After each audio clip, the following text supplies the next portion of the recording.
बिस्मिल्लाहिर्रहमानिर्रहीम। गाल्टन का chapter number 24 part number 3 की वीडियो हम स्टार्ट करते हैं। अच्छा, अब हम लोग देखते हैं जी, हमने स्टार्ट करना है न्यूरोजेनिक शॉक। अच्छा यार, ये न्यूरोजेनिक शॉक क्या है? ठीक है, न्यूरोजेनिक शॉक ये है कि वही आपका वेजोमोटर सेंटर जो है ना, उसको जो है ना, क्या हुआ कि ब्लड सप्लाई कम हो गई है, किसी वजह से आपके वेजोमोटर सेंटर ने सडन काम करना छोड़ दिया।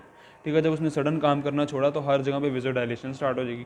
ठीक है, तो क्या हुआ कि sudden loss of the vasomotor tone होगी which will result in the massive dilatation of the veins and this condition is known as the neurogenic shock. ठीक है, अब इसमें वही आपके पास वेन्स के अंदर ब्लड जो है वो पूल होना शुरू हो जाएगा, और जब वेन्स के अंदर ब्लड पूल होना शुरू हो जाएगा तो क्या होगा कि हार्ट को ब्लड कम मिलेगा, और वही शॉक का जो हम लोगों ने सारा सिस्टम पहले डिस्कस किया हुआ है।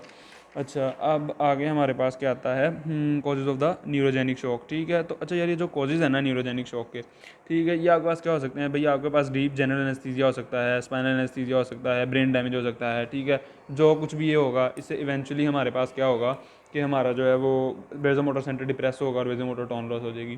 ठीक है, अब यहाँ पे उसने एक बड़े मज़े की चीज़ डिस्कस की। वो कहता है कि भाई टिश्यू इस्कीमिया है ना, हमने पढ़ा था कि सेंट्रल नर्वस इस्कीमिक रिस्पॉन्स भी है। इसका मतलब क्या है कि जब ब्रेन का इस्कीमिया स्टार्ट होता है तो initially central nervous system respond करता है। ठीक है, वो क्या करता है, intense vaso motor center activity show करता है। ठीक है, लेकिन हम लोगों ने ये भी डिस्कस किया था कि वो लास्ट डिच रिस्पॉन्स है। इसका मतलब क्या? इसका मतलब ये है कि वो अपनी कहता है कि भाई आर या पार वाला काम है। ठीक है, अब इसको कर लेते हैं, ठीक है, नहीं तो ना बचे तो फिर हमारी किस्मत। तो यही चीज़ है कि अगर वो कहता है कि अगर प्रोलॉन्ग होगा इस्कीमिया तो उसकी वजह से क्या होगा कि इवेंचुअली जो है वेजो मोटर सेंटर डिप्रेस हो जाएगा हमारा। ठीक है, उसके बाद आता है जी एनाफाइलेक्टिक शॉक। अच्छा, एनाफाइलेक्टिक नाम से ज़ाहिर एनाफाइलेक्सिस था। ठीक है, यानी कि क्या हुआ कि जो आपका एंटीजन एंटीबॉडी रिएक्शन था ना, जो हाइपर सेंसिटिविटी रिएक्शन था, वो जब आर्टीरियल ब्लड प्रेशर या सिस्टेमिक ब्लड प्रेशर के अंदर प्रोट्रूड कर जाएगा ना, इसको हम कहते हैं एनाफाइलेक्टिक शॉक। अच्छा जी, अब वो कहता है भाई एनाफाइलेक्टिक शॉक में जो है आपके पास क्या होगा, वही वेजोडायलेशन हो जाएगी। ठीक है, आपके पास आर्टरीलो डायलेशन हो जाएगी, आपके पास कैपिलरी परमेबिलिटी इंक्रीज हो जाएगी। इन तमाम कंडीशंस की वजह से इवेंचुअली क्या होना है भाई, क्या होना है जी, वेजोडायलेशन या इन चीज़ों से आपकी वीनस रिटर्न डिक्रीज हो जाएगा। ठीक है, और हिस्टामीन शॉक भी हम इसे कह सकते हैं।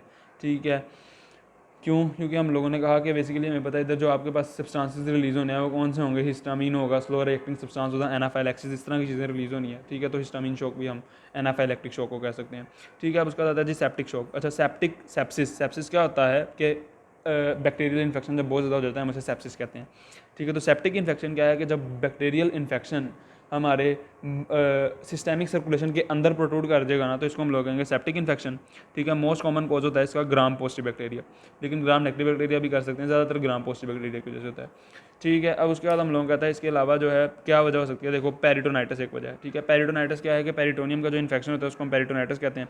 पेरिटोनियानाइटिस विच में भी ड्यूरिंग द इंस्ट्रूमेंटल एबॉर्शन हो सकती है। ठीक है, पेरिटोनाइटिस विच में भी due to the rupture of the GIT हो सकता है। ठीक है, इसके अलावा हमारे स्टेप्टोकोकस या स्टेफाइलोकोकस में जो स्किन में इन्होंने इन्फेक्शन किया ना, हो सकता है वो स्किन का जो इन्फेक्शन था वो स्प्रेड हुआ और उस इन्फेक्शन ने हमारे पास ये चीज़ करवा दी। इसके अलावा आपके पास एक गैंग्रीनस इन्फेक्शन है। ठीक है, जो पहले आपकी पेरिफेरी के अंदर स्प्रेड करेगा, उसके बाद वो ब्लड सर्कुलेशन के अंदर आ जाएगा, और उसके बाद आपके पास जी कोलोन बैसिलर बैक्टीरिया, ये बेसिकली यूरिनरी ट्रैक से जो है हमारे ब्लड के अंदर आएगा। ठीक है, और जब ये हमारे ब्लड के अंदर आएगा तो इसकी वजह से क्या होगा, इसकी वजह से फिर वही जो हमारे पास होता है कि आपके पास जो है ना वो वही जो शॉक की कंडीशन होती हैं। तो हम लोगों ने कहा कि कुछ स्पेशल फीचर्स होते हैं सेप्टिक शॉक के। वो स्पेशल फीचर्स क्या हैं? वो स्पेशल फीचर्स ये हैं कि भाई देखो, ये हाई फीवर करवा देगा। ठीक है, ये वेजोडाइलेशन करवा देगा।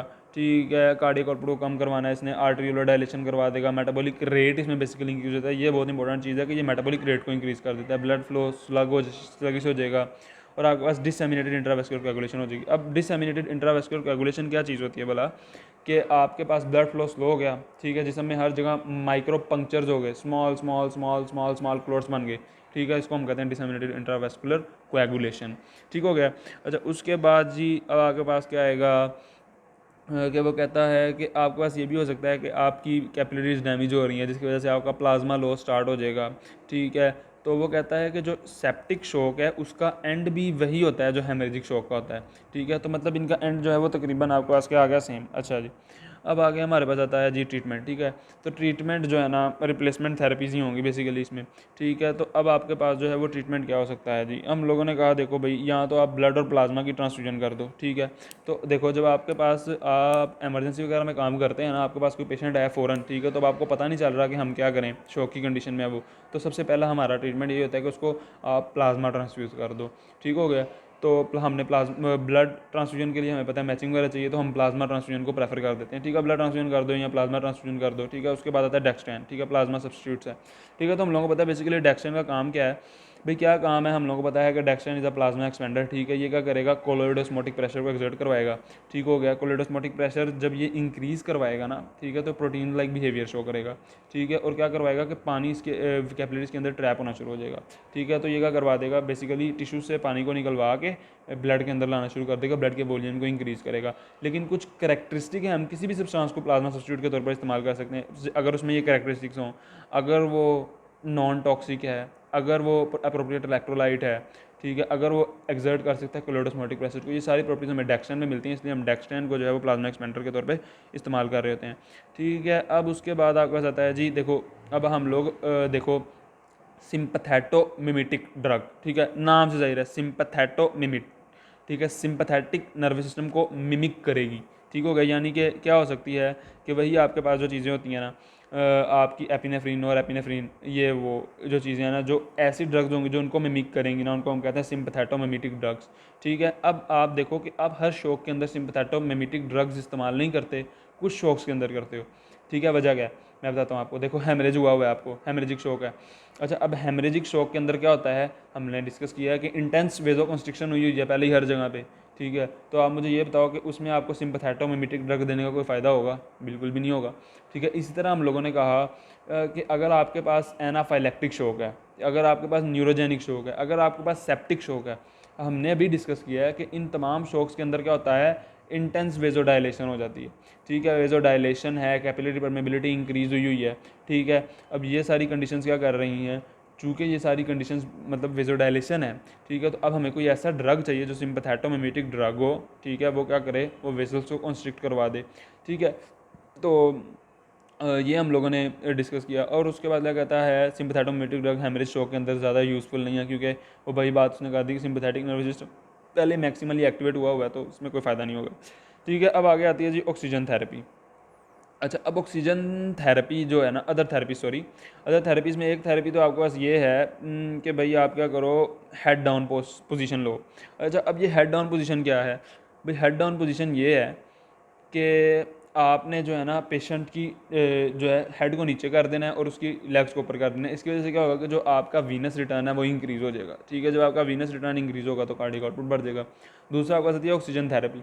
अब ऑक्सीजन थेरेपी शॉक के अंदर हमें सुनने में तो लगता है यार वाह ऑक्सीजन थेरेपी बड़ी यूज़फुल होगी, ठीक है, लेकिन असल बात यह है कि ये oxygen therapy is not that much beneficial, ठीक है। अच्छा, उसकी क्या वजह हो सकती है भाई, उसकी वजह ये हो सकती है कि देखो आपके पास मसला किस में आ रहा है, कैरियर में मसला आ रहा है, नहीं बिल्कुल भी नहीं, ठीक है। मसला तो ये आ रहा है कि आपके पास ब्लड का वॉल्यूम ही कम है, जितना ब्लड है वो तो नॉर्मली कैरी कर रहा है ना जो उसने कैरी करना था, ठीक है। इसकी वजह से ऑक्सीजन थेरेपी जो है जिस तरह हमें लगता है उससे बहुत बहुत कम इफेक्ट जो है ऑक्सीजन थेरेपी का प्रोड्यूस होता है, ठीक है। उसके बाद आता है जी ट्रीटमेंट विद द ग्लूकोकॉर्टिकॉइड्स। अच्छा, अब ये जो ग्लूकोकॉर्टिकॉइड्स हैं ये बेसिकली हम क्यों इस्तेमाल करते हैं, क्योंकि ये जो होते हैं मेटाबॉलिज्म ऑफ द ग्लूकोज को एड करते हैं, ठीक है। और इससे क्या होगा कि स्ट्रेंथ जो है वो भी मसल्स की इंक्रीज़ हो जाती है, स्टेबलाइज करते हैं बेसिकली लाइसोसोम्स।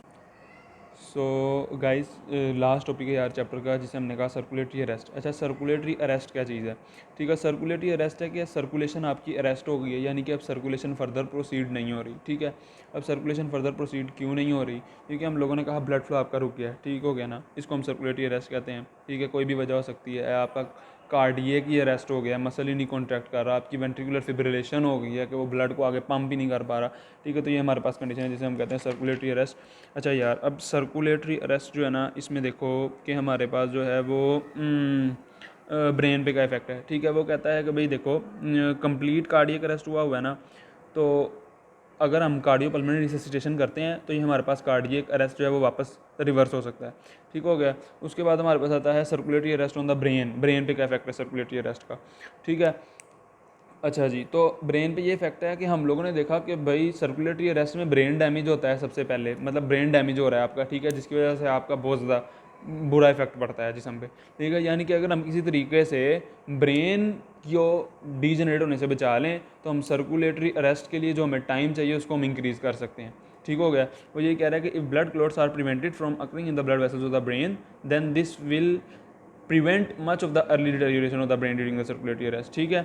इसी तरह वो कहता है कि अगर हम हेपारिन देते हैं, सेप्टोकाइनेज देते हैं, जो बेसिकली हमारे पास क्या करती हैं हमें पता है, ये वेजोडाइलेशन करवाती हैं, ये सॉरी एंटी कोगुलेटरी मेडिसिन हैं, एंटी कोगुलेशन करवाती हैं ना, ठीक हो गया। तो अगर हम इनको ये वाली ड्रग्स देंगे ना तो इससे भी हमारे पास क्या होगा कि सर्कुलेटरी अरेस्ट का जो टाइम है वो डिले हो जाएगा, ठीक है।